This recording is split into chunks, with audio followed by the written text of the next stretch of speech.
한국교회 위기가 심화하고 있다. 코로나19 팬데믹 장기화로 예배가 위축되고 교세가 줄어들고 있는 가운데 사회적으로는 탈종교, 반기독교 양상이 심화하고 있다. 서구교회의 몰락과 함께 기독교 전통을 가진 유럽 국가의 영적 타락 등 우리나라뿐만 아니라 전 세계적인 교회의 위기 상황 속에서 제2의 종교개혁이 필요하다는 목소리가 높아지고 있다. 타락한 중세 교권주의에 맞서 오직 믿음, 오직 은혜, 오직 성경의 원칙을 주창했던 16세기 마틴 루터의 종교개혁. 그렇다면 지금 한국교회 부흥을 위해 필요한 것은 무엇일까?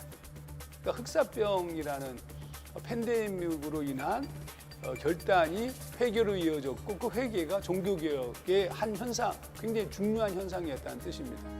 커다란 위기와 침체에 직면해 있는 한국교회. 그 어느 때보다 회복과 부흥을 향한 열망이 뜨거워지고 있다. 진정한 부흥과 개혁을 위해 구체화된 대안이 절실한 지금 한국교회가 주목해야 하는 가치로 개혁주의 생명신학이 주목받고 있다. 오직 그리스도, 오직 믿음, 오직 은혜, 오직 하나님의 영광을 위해서 우리에게 이 사명을 주었습니다. 이것을 실천하는 행동이 바로 개혁주의 생명신학. 그렇기 때문에 우리 무릎 꿇고 기도하면서 세면의 음성을 듣기 위해서 몸부림쳐야 되는 것이요. 한국교회를 노나다에서는 6월 한 달 동안 한국교회 부흥특집을 마련해 한국교회가 회복을 넘어 부흥을 이룰 수 있는 길을 모색해본다.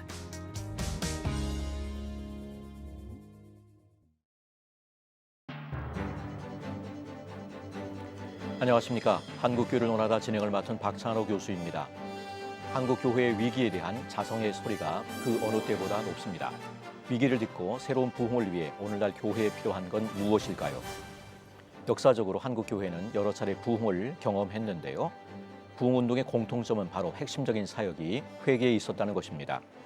우리나라 초기 부흥운동으로 꼽히는 1903년 원산 대부흥운동의 경우 로버트 하디 선교사의 눈물의 회개를 시작으로 많은 이들의 회개가 들불처럼 퍼져갔고 평양 대부흥운동까지 이어져 한국교회 부흥의 원동력이 되었습니다.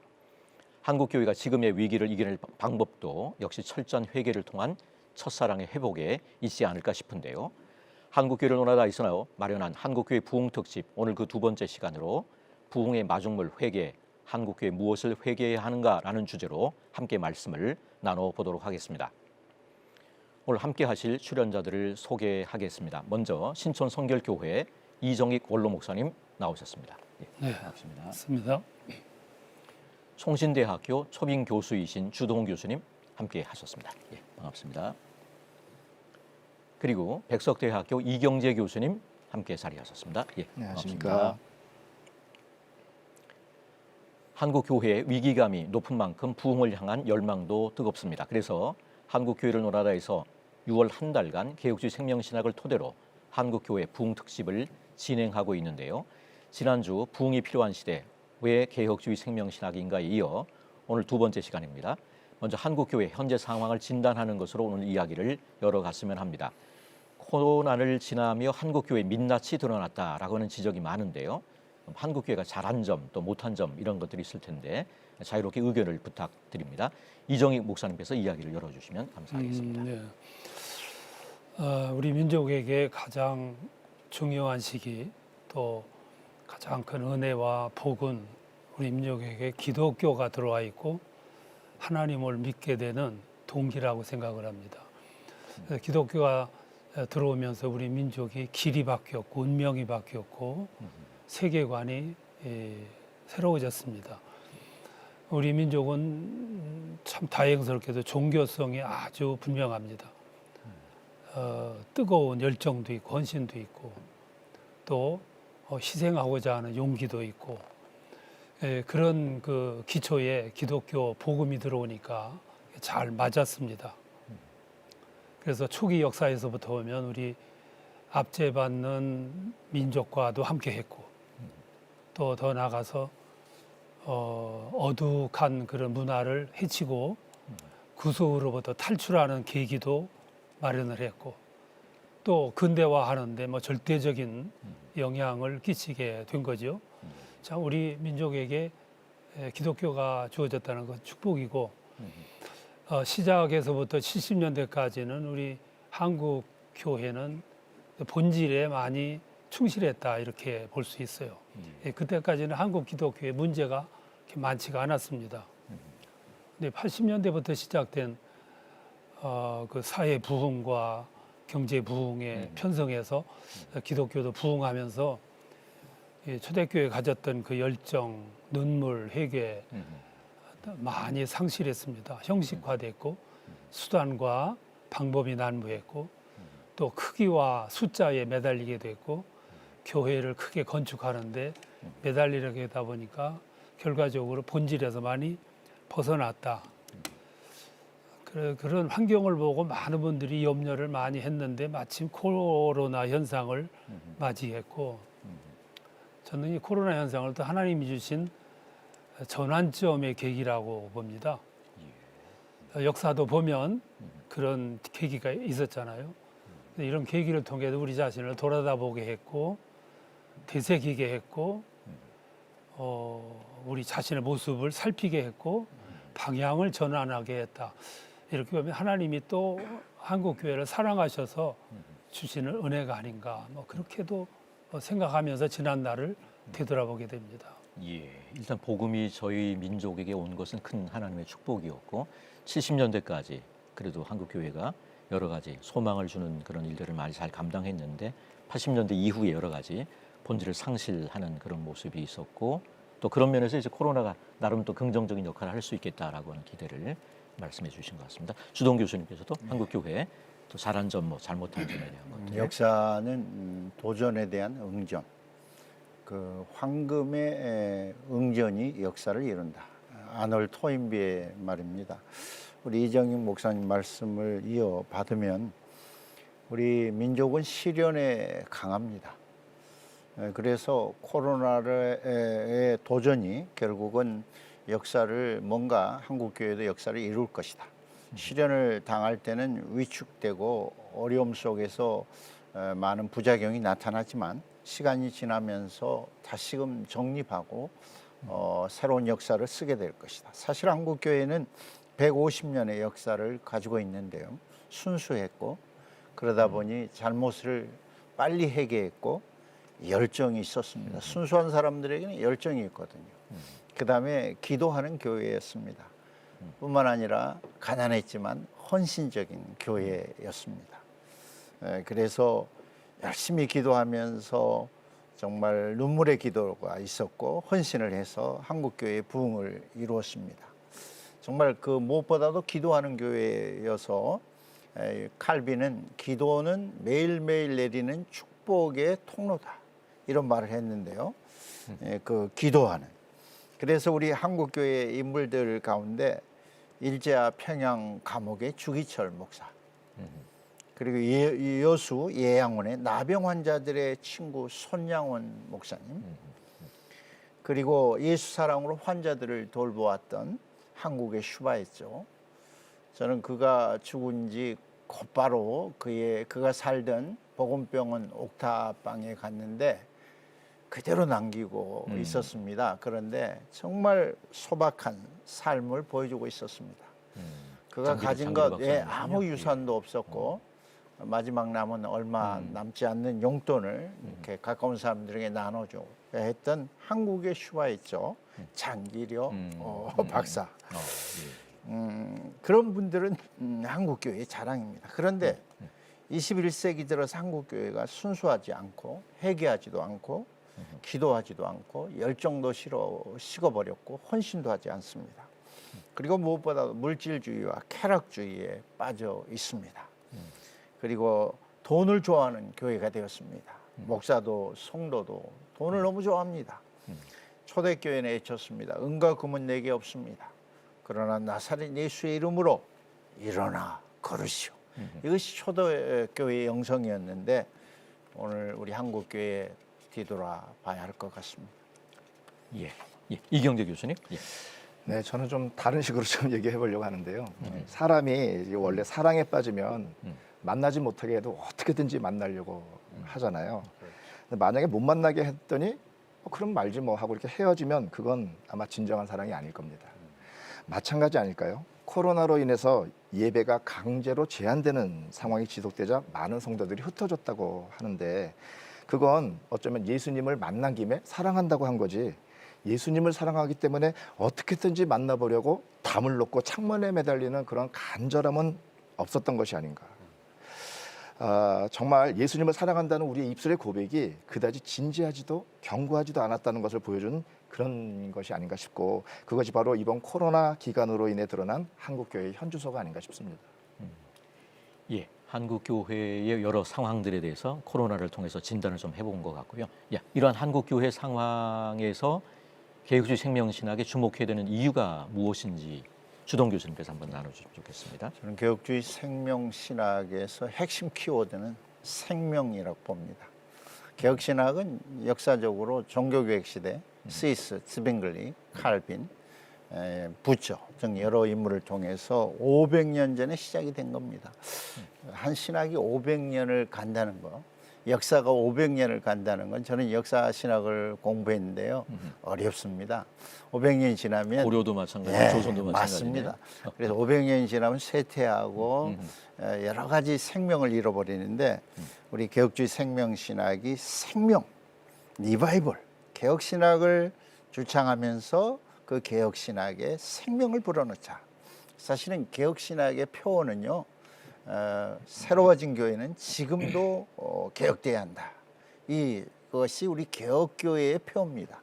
그런 의미에서 개혁주의 생명신학은 역사적으로도 타당하고 사실은 이제 역사적으로 조금 더 생각하면 아까 말한 대로 이 역사적 교훈을 우리가 지금 계승하는 것이다. 개혁신학은 전통주의가 아닙니다. 그런 맥락에서 그 현상을 그 신학을 가지고 시대와 상황에 따라서 새롭게 하나님 말씀의 근거에서 정립해가는 신학 그것이 개혁신학인데 그런 점에서 개혁신학의 부흥은 리바이벌이라고 하는 관점에서 굉장히 중요하다 이런 생각을 하고 또 하나는 개혁주의 생명신학은 신학은 학문이 아니다라는 선언인데요. 자꾸만 반복하는 것 같지만 물론 신학 안에는 이론 신학이 있습니다. 저는 그거를 부정하지 않습니다. 그러나 신학이 이론에만 치중할 때, 신학이 학문에만 머물러 논쟁에만 시간을 할애할 때 그 본질을 목회라고 하는, 교회라고 하는 그 생명이라고 하는 그 본질을 잃어버린다고 하는 것입니다. 이런 점에서 신학의 하이라이트는 절정은 목회입니다. 제가 그 한 예를 들겠습니다. 대학 다닐 때 손보 교수님이 우리에게 철학을 가르쳤는데요. 그 레포트 주제가 성경은 과학인가, 과학적인가 이렇게 해서 학생들이 이게 뭐지? 가지고 성경이 과학적이라는 거를 막 한 30명의 신학도들이 써서 레포트를 썼습니다. 그런데 그 성경은 과학적이라고 하는 학생들은 다 F를 맞았습니다. 그리고 몇몇만 통과를 했습니다. 신학을 학문으로 보는 것은 뭔가 이 우리의 교훈을 받아야 할 이야기가 아닌가 그런 생각을 하게 됩니다. 예, 개혁주의 생명신학에 주목해야 되는 이유에 대해서 이경재 교수님께서도 한번 나눠주시죠. 네, 저는 이 한국 교회를 향해서 개혁주의 생명신학이 내리는 진단과 처방 그거에 우리 모두가 귀를 기울여야 한다고 생각을 합니다. 한국 교회는 지금 제2의 종교개혁이 필요하다는 자성의 목소리가 나올 만큼 분열과 세속과 같은 문제가 아주 많이 있습니다.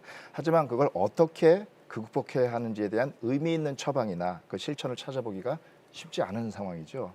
아마도 그 원인이 무엇인지에 대한 정확한 진단이 없기 때문이 아닐까 싶고요. 그런데 개혁주의 생명신학이 바로 이 점에 대해서 그러니까 한국교회의 문제는 근본적으로 영적 생명을 상실한 데 있다라고 진단하고 있는 겁니다. 영적 생명을 상실했다는 것이 무엇일까요? 그건 아마도 요한계시록 3장에서 사대교회를 향해 꾸짖는 것처럼 한국교회가 살았다는 이름은 있으나 실제로는 죽어 있거나 죽어가고 있다는 너무나도 그런 진단일 겁니다. 이게 좀 극단적인 진단이 아닌가 이렇게 생각해 볼 수도 있지만 결코 그렇지 않을 겁니다. 우리에게 영적 생명을 공급하시는 분은 예수님이시죠. 예수님을 머리로 하는 그의 몸된 교회는 서로 많은 다른 지초들로 구성될 수는 있지만 그 전체는 하나의 몸이어야 합니다. 교회는 총회는 하나여야 하는 거죠. 그런데 지금 한국교회는 분열되어 있어요. 한 몸에 여러 지체가 있는 것이 아니라 몸이 여럿으로 그냥 나뉘어 있는 겁니다. 이게 살아있는 몸일 수 있을까요? 그러면서도 다시 하나가 되려는 노력조차 하지 않는다면 그런 한국교회를 과연 살아있는 교회라고 할 수가 있을까요?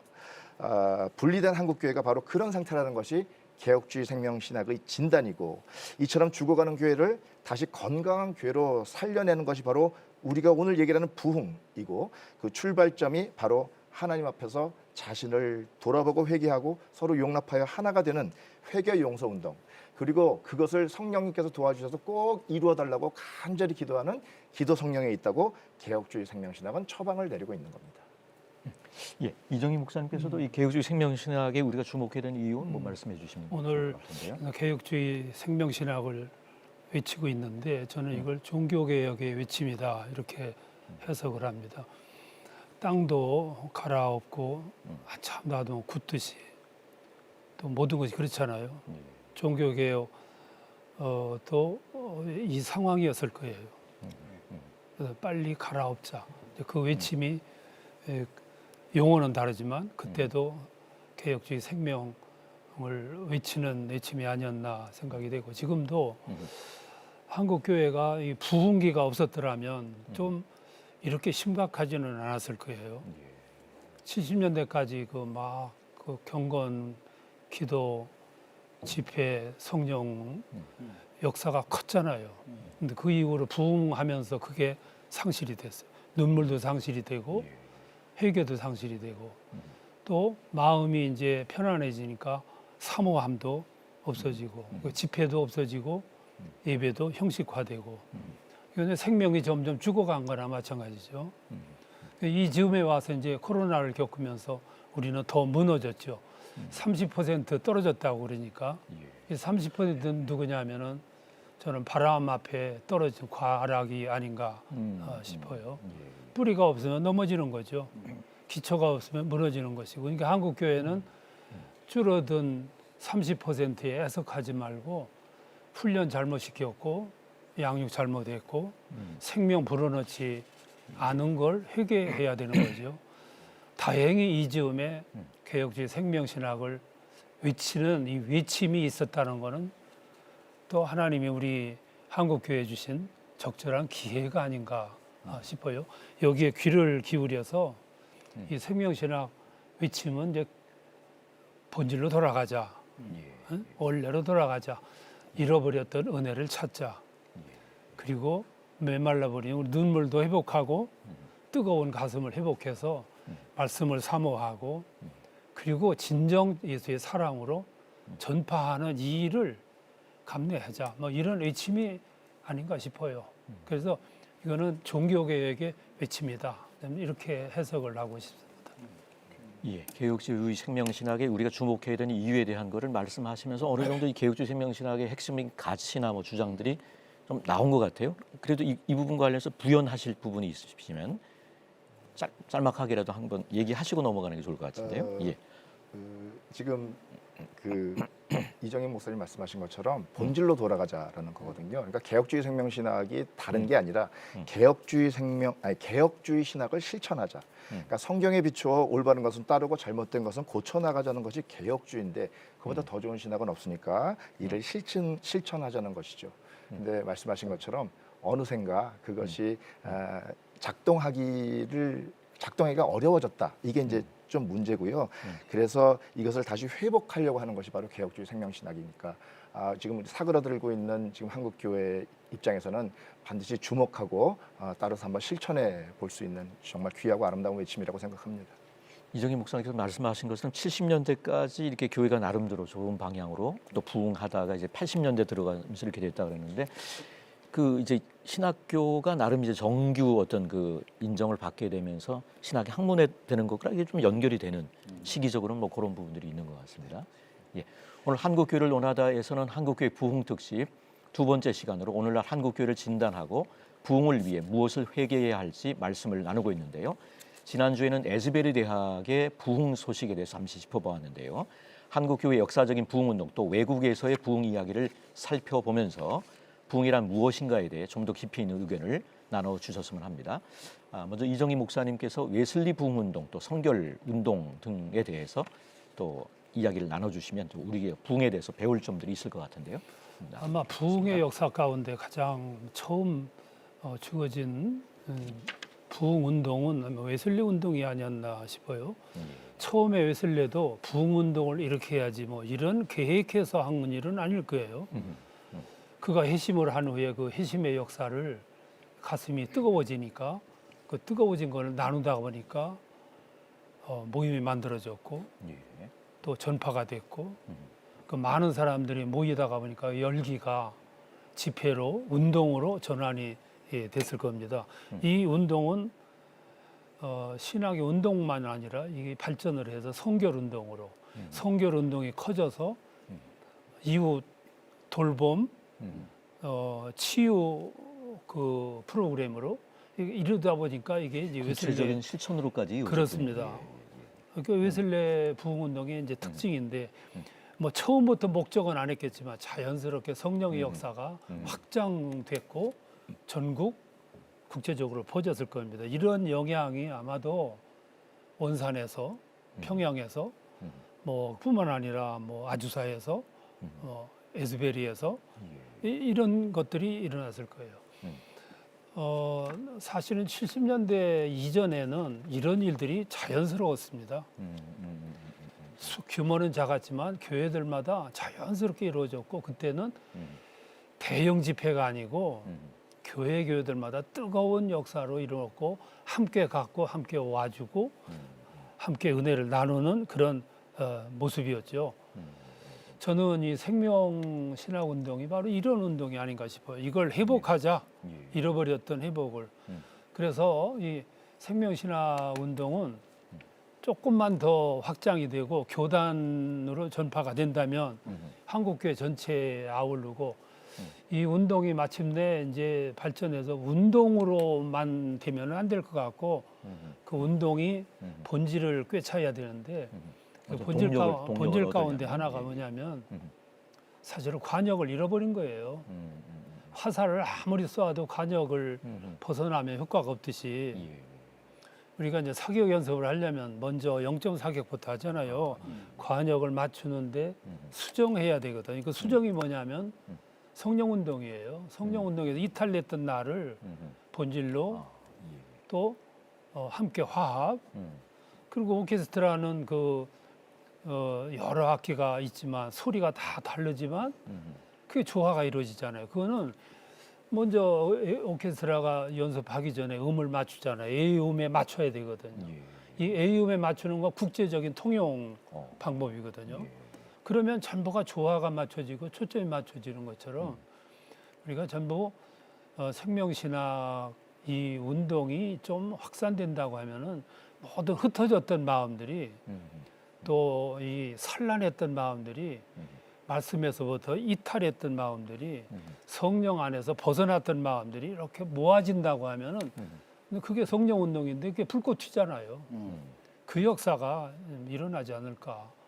이게 나는 성결 운동, 전도 운동, 본질 운동, 생명신학 운동 이 운동이라고 생각을 합니다.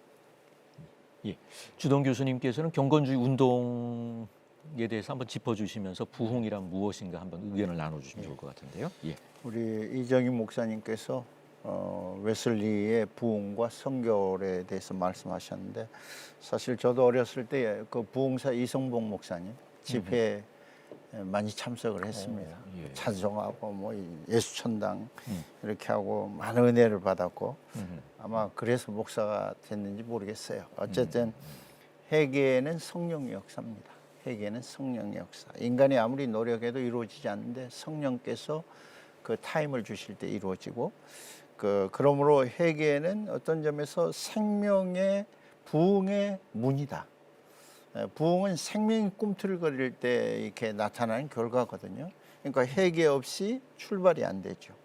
그러면 아무리 노력해도 인위적이고 인간적인 모습이 나타나는 거죠. 그러므로 부흥은 전적으로 하나님의 역사라고 하는 사실을 인정하고 저는 그 2000년 교회사에서 일어난 방금 우리 박찬호 교수님 말씀하셨지만 경건주의도 굉장히 중요한 회개 운동입니다. 사실은 회개 없이 부흥은 일어나지 않았고 기독교는 존재하지 않았습니다. 구약 이사야도 다윗도 회개로 시작되었습니다. 초대교회 사도행전 2장의 부흥도 회개의 역사였습니다. 바울도 3.1.3화의 다메섹의 회개로 시작이 되었습니다. 아구스티누스도 마일란드의 정원에서의 회개로 시작합니다. 루터도 수도원 첨탑 아래에서의 골방의 회개로 그의 종교개혁을 시작합니다. 츠빙그리는 흑사병에 걸렸습니다. 죽음의 그 현장에서 하나님 앞에 회개하고 종교개혁으로의 소명을 확신했습니다. 칼빈도 그 갑작스러운 회심을 통해서 종교개혁자가 되었습니다. 경건주의는 손바닥을 뒤집는 회개의 경험을 한 할레의 경건주의자 프랑케, 그 전과 그 후가 회개한 후에 너무도 달라졌다. 삶이 달라졌다. 운도약 역시 그의 회개의 설교는 많은 사람들을 돌아오게 했습니다. 개혁교회 경건주의자 창시자가 운도약인데 조나단 에드워즈 회개의 설교는 너무도 유명합니다. 그래서 회개하지 않고서 부흥은 일어날 수 없다. 회개를 좋아하든 싫어하든 회개는 성령의 역사고 회개를 통해서 한국교회는 부흥을 경험하게 될 것이다. 조금만 더 말씀드리면 17세기 독일 경건주의는 중생과 회개를 강조했습니다. 첫째, 하나님의 만지심이 있어야 된다. 둘째, 참회의 투정이 있어야 한다. 세 번째, 은혜의 상태에 이른다. 그리고 경건주의자들은 무신론에 대해서 시작이 17세기에 무신론이라는 말이 나오게 되는데요. 그건 뭐냐면 이론적 무신론자, 실천적 무신론. 이론적 무신론자들은 공개적으로 나는 하나님이 없다, 나 안 믿는다 이렇게 말하는 사람이에요. 그러나 실천적 무신론자는 예수도 믿고 세례로 받고 직분도 갖고 있는데 삶에 있어서 하나님이 없이 살아가는 자들. 그 실천적 무신론자들을 집중적으로 공략한 운동이 독일 경건주의 운동입니다. 하나님 말씀, 소그룹, 제자훈련, 경건훈련, 성령을 통하여 그들이 하나님께로 돌아올 때 부흥이 일어난다. 이렇게 믿었던 운동이 경건주의 역사였습니다. 예, 부흥 운동에 대한 여러 가지 내용들을 우리가 살펴보고 있는데요. 1900년대, 1903년, 1907년 또 우리나라 같은 경우는 70년대 빌리그람 전도 집회 이후에 양적인 부흥을 경험을 했었는데요. 지난 역사에서 우리가 놓치지 말아야 될 이 부흥의 핵심 키워드가 무엇인지 이경재 교수님께서 한번 나눠주시면 좋겠습니다. 예, 저 부흥은 성장이 아니고 변화라고 생각을 합니다. 영적으로 살아나는 변화죠. 영적으로 죽었던 내가 변하고 교회가 변하고 세상이 변하는 것, 그것이 바로 부흥입니다. 그리고 그 출발점은 바로 나 자신이 먼저 회개하는 것입니다.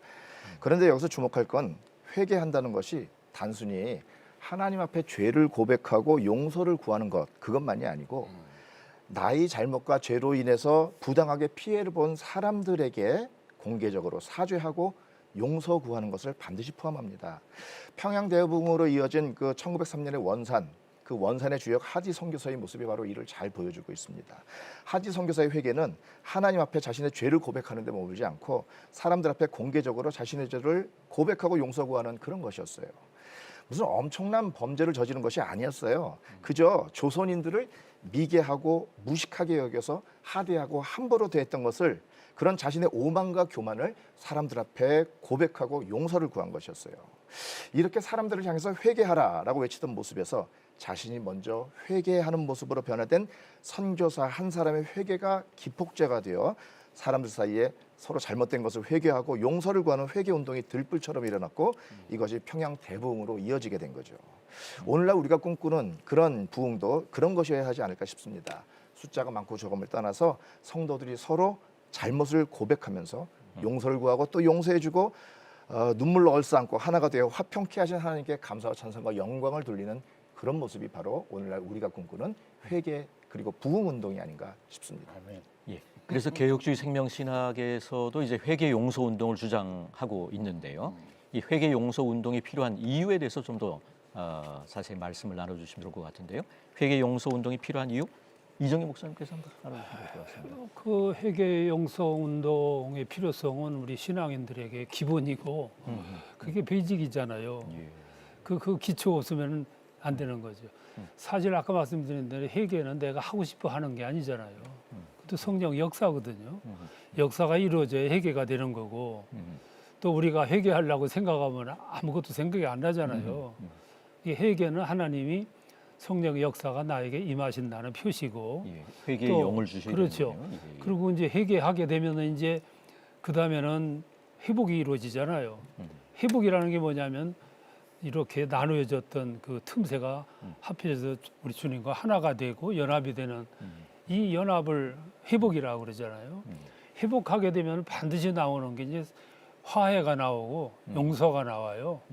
그러니까 이 모든 것이 하나로 이루어지는 게 아니라 성령이 함께 하시면 회개와 더불어 같이 나가는 거죠. 이건 우리 신앙인과 또 신학에서 아마 기본일 거예요. 오늘 이 시대는 아마 가장 필요한 것이 이것이고 이것만 이루어진다면 모든 것들은 새로운 출발이 가능할 거다. 뭐 이렇게 보는 거죠. 결국 기본을 놓쳐버린데 오늘의 문제가 그래서 있는 문제죠. 거군요. 예. 주동 교수님, 회개 용서 운동이 필요한 이유에 대해서. 예. 이 목사님 말씀에 전적으로 동의하고 모르겠어요. 여기 참석한 패널들 가슴이 뜨거워지는 것 같은데 저거 가슴이 뜨거워지고 있습니다. 이거 성령 역사 같은데 부흥은 하나님의 강력한 전적 주권이고 회개 마찬가지입니다. 첫째 회개해야 할 것은 우리 한국교회 분열, 세속화, 돈, 쾌락, 명예를 내려놓아야 한다. 영원하지 않는 것에 너무 집착하는 한국교회 회개하라 이렇게 말씀드리고 우리의 찬송가 한국 찬송가인데요. 하늘에 가득 찬 영광의 하나님 영원에 잇대어 살아가게 하소서. 그 회개한 사람들의 특징은 영원에 잇대어 살아간다.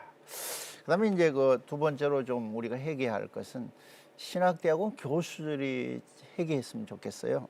그래서 신학대학원 교수들의 회개 집회가 우리 개혁주의 생명신학의 주창을 통해서 좀 시작되었으면 좋겠다.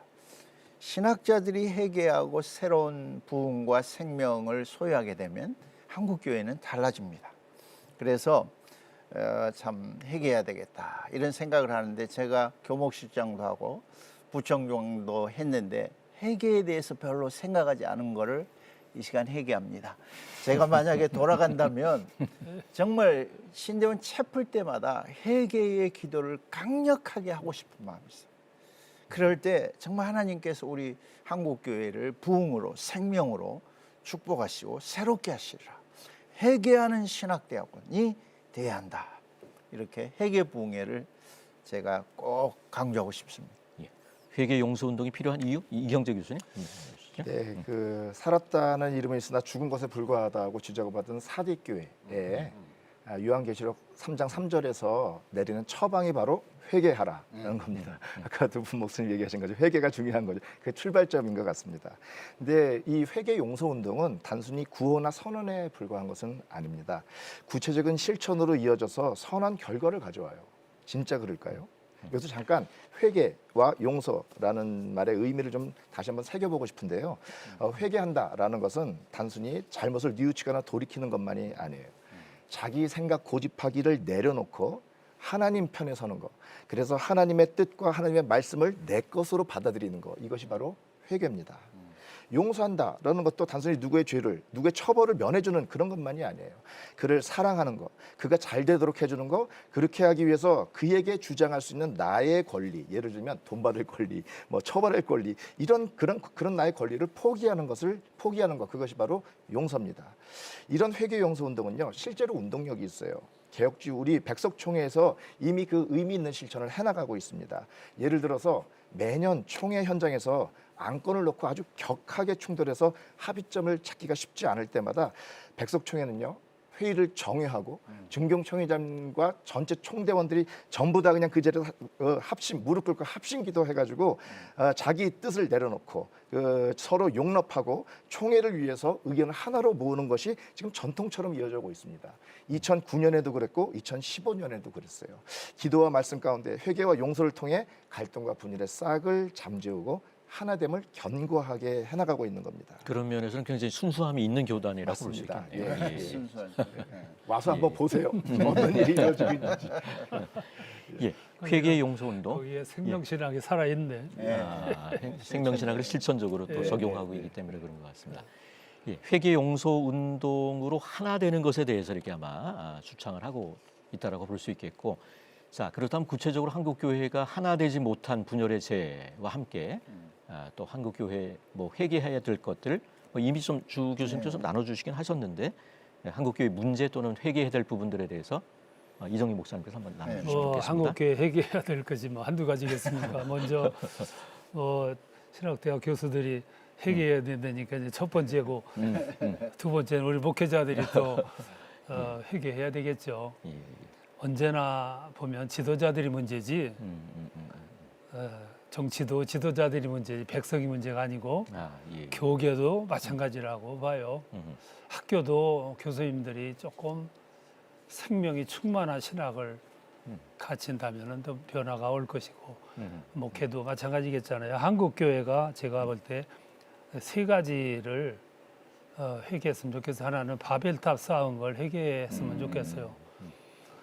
제가 늘 주장하는 게 지금 내가 하나님을 위한 목회를 하고 있는가 내 목회를 하고 있는가를 항상 묻습니다.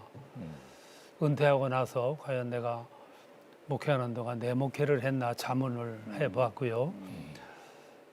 우리는 숫자를 목맸고 크기에 대해서 목맸고 또 그게 우상 숭배가 아니었나, 그게 바벨탑 쌓은 것이 아니었나. 이 점을 한국 교회가 회개한다면 교회의 모습은 상당히 달라질 거라고 보고요. 두 번째는 분열한 거에 대한 회개입니다. 분열은 교만에서 나오거든요. 너는 왜 나처럼 안냐?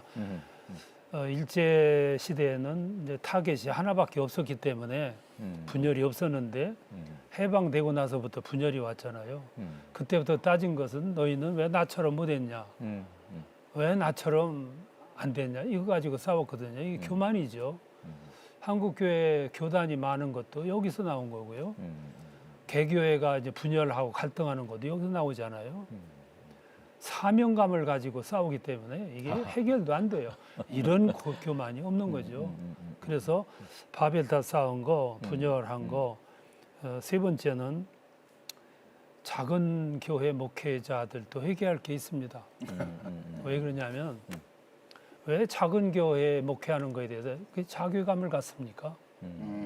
그리고 왜 큰 교회 목회하는 사람을 욕합니까? 작은 교회 목회하는 거 하나님께서 작은 교회라고 언제 하찮게 여기셨고 너 왜 그 정도밖에 안 되냐? 언제 나무랬습니까? 이것도 회개해야 되리라고 봐요.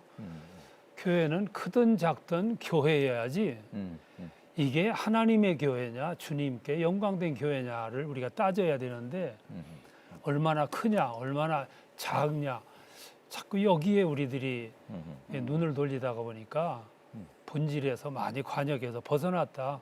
이게 회개할 거리들이 아닌가 싶어요. 진정으로 우리 자신을 돌아보면 회개할 거리들이 너무 많지 않을까 그렇게 생각을 합니다. 예, 언제 하나님께서 부흥을 주시는가에 대해서 깊이 묵상하면 오늘 우리가 부흥을 위해 할 수 있는 일이 무엇인지에 대한 답도 찾을 수 있을 것 같습니다. 한국교회 부흥 특집 두 번째 시간을 마무리하면서 우리가 부흥을 위해서 할 수 있는 일, 또 해야 할 일은 무엇인지 좀 말씀해 주시면 될 것 같습니다. 주동 교수님. 예. 저는 이제 그 작은 교회 목회자들, 특별히 이제 신학자들이 그 어려운 가운데 목회하는 분들이 있어요. 근데 놀라운 사실은 교회가 아주 작아요. 100명 미만이에요. 내가 가까운 친구도 목회를 했는데 100명 이상 모이지를 않아요. 아주 훌륭한 학자인데 그거는 어떤 신학의 학문성을 깨뜨리지 못한 채 자기 안에 이렇게 달팽이처럼 들어가 있는 상태. 그걸 가지고 목회를 하니까 안 되는데 그거 회개해야 되겠죠. 그다음에 이제 우상 숭배를 많이 회개해야 되는데 하나님과 함께 하나님 내 곁에 다른 신을 두지 말라 그러는데 한국교회 목사들은 이제 굉장히 많이 두고 있는 것 같아요. 신학자들은 학문을, 목회자들은 다른 무엇을, 부흥, 교회의 성장을, 뭐 이런 것들. 그리고 분단 상황에서 한국교회 상당한 목사들이 성경과 함께 이념을, 이데올로기를 갖고 목회를 합니다. 그거 종교화되어 있어요. 그거를 내려놓아야 해요. 그리고 하나님의 복음으로 지배를 받아야 되는데 그렇지 못하고 확신 있게 그런 거는 우상숭배입니다. 그런 점에서 회개해야 할 것 같습니다. 예, 이경재 교수님.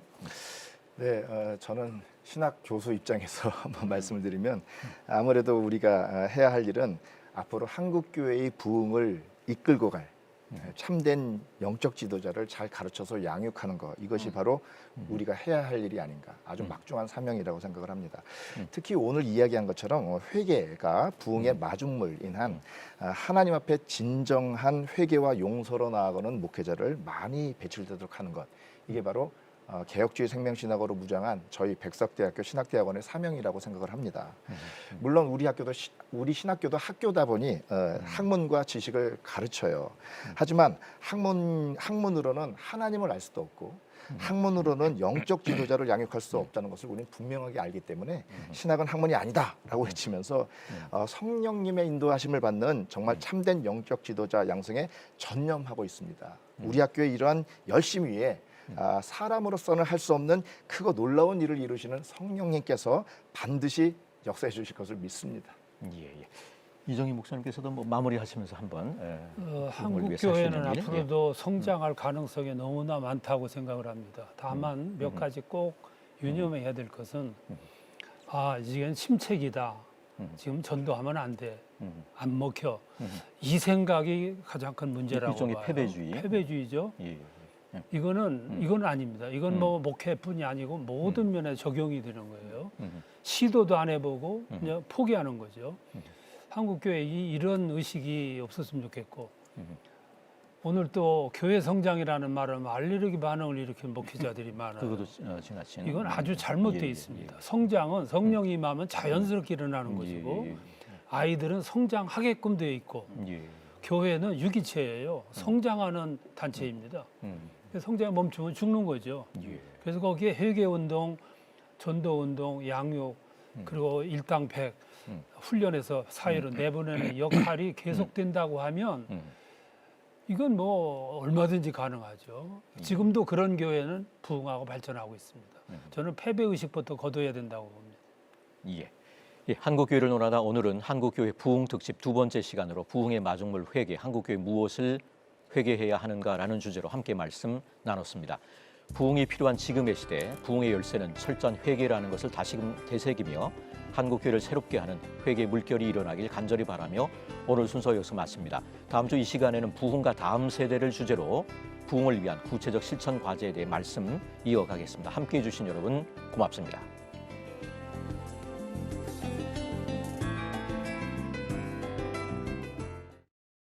이 프로그램은 여러분의 미디어 선교 후원으로 제작되었습니다.